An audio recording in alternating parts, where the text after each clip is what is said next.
Hello everybody, how are you all? Welcome back to our channel Spoken English Classes. ఈ రోజు class లో మనం ప్రతిరోజు ఉపయోగించే ఇంగ్లీష్ సెంటెన్సెస్ గురించి తెలుసుకుందాం. Let's see the sentences. ఈ సెంటెన్సెస్ ని అడ్వాన్స్డ్ ఇంగ్లీష్ లో ఎలా మాట్లాడాలి అనేది వన్ బై వన్ ఇప్పుడు మనం చూద్దాం. Let's get started. First one, ఈ పనిలో నాకు సహాయం అవసరం. ఈ పనిలో నాకు సహాయం అవసరం. ఈ సెంటెన్స్ ని ఇంగ్లీష్ లో ఎలా చెప్పాలంటే I need help with this task. I need help with this task అని చెప్పాలి. ఇదే సెంటెన్స్ నేను అడ్వాన్స్డ్ లెవెల్ లో చెప్పాలంటే I require assistance with this task. I require assistance with this task అని చెప్పాలి. నెక్స్ట్ సెంటెన్స్, నాకు ప్రయాణించడం ఇష్టం. నాకు ప్రయాణించడం ఇష్టం. ఈ సెంటెన్స్ ని ఇంగ్లీష్ లో ఎలా చెప్పాలంటే I like to travel. I like to travel అని చెప్పాలి. ఇదే సెంటెన్స్ నేను కొంచెం అడ్వాన్స్డ్ లెవెల్ లో చెప్పాలంటే I have a pension for travelling. I have a pension for travelling అని చెప్పాలి. నెక్స్ట్ వన్, అతను చాలా వేగంగా పరిగెడతాడు. అతను చాలా వేగంగా పరిగెడతాడు. ఈ సెంటెన్స్ ని ఇంగ్లీష్ లో ఎలా చెప్పాలంటే he runs fast. He runs fast అని చెప్పాలి. ఇదే సెంటెన్స్ నేను అడ్వాన్స్డ్ లెవెల్ లో చెప్పాలంటే he runs with remarkable speed. He runs with remarkable speed అని చెప్పాలి. నెక్స్ట్ వన్, ఆమెకు ఒక గ్లాస్ నీరు కావాలి. ఆమెకు ఒక గ్లాస్ నీరు కావాలి. ఈ సెంటెన్స్ ని ఇంగ్లీష్ లో ఎలా చెప్పాలంటే she needs a glass of water. She needs a glass of water అని చెప్పాలి. ఇదే సెంటెన్స్ నేను కొంచెం అడ్వాన్స్డ్ లెవెల్ లో చెప్పాలంటే she requires a glass of water. She requires a glass of water అని చెప్పాలి.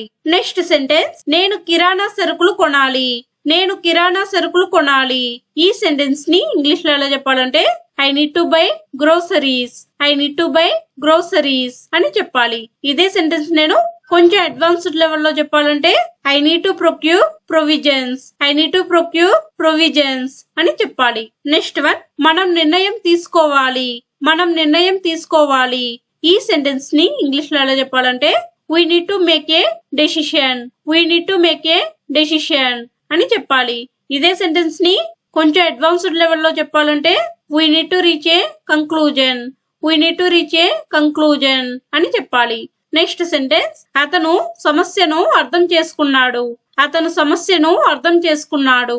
ఈ సెంటెన్స్ ని ఇంగ్లీష్ లో ఎలా చెప్పాలంటే he understands the problem. He understands the problem అని చెప్పాలి. ఇదే సెంటెన్స్ ని అడ్వాన్స్డ్ లెవెల్ లో చెప్పాలంటే he comprehends the issue. He comprehends the issue అని చెప్పాలి.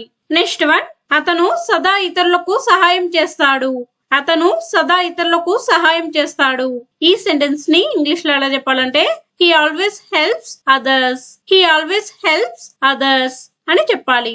ఇదే సెంటెన్స్ ని అడ్వాన్స్డ్ ఇంగ్లీష్ లో చెప్పాలంటే he consistently assists others. He consistently assists others అని చెప్పాలి. నెక్స్ట్ సెంటెన్స్, ఆమె మంచి టీచర్. ఆమె మంచి టీచర్. ఈ సెంటెన్స్ ని ఇంగ్లీష్ లో ఎలా చెప్పాలంటే she is a good teacher. She is a good teacher. ఇదే సెంటెన్స్ ని కొంచెం అడ్వాన్స్డ్ లెవెల్ లో చెప్పాలంటే she is an excellent educator. She is an excellent educator అని చెప్పాలి. నెక్స్ట్ వన్, కాఫీ వేడిగా ఉంది. కాఫీ వేడిగా ఉంది. ఈ సెంటెన్స్ ని ఇంగ్లీష్ లో ఎలా చెప్పాలంటే the coffee is hot. The coffee is hot అని చెప్పాలి. ఇదే సెంటెన్స్ నేను కొంచెం అడ్వాన్స్డ్ లెవెల్ లో చెప్పాలంటే the coffee is piping hot. The coffee is piping hot అని చెప్పాలి. That's it for today. If you like the video, please like, share and subscribe to my channel for more videos. We will meet in next class. Thank you. Keep learning.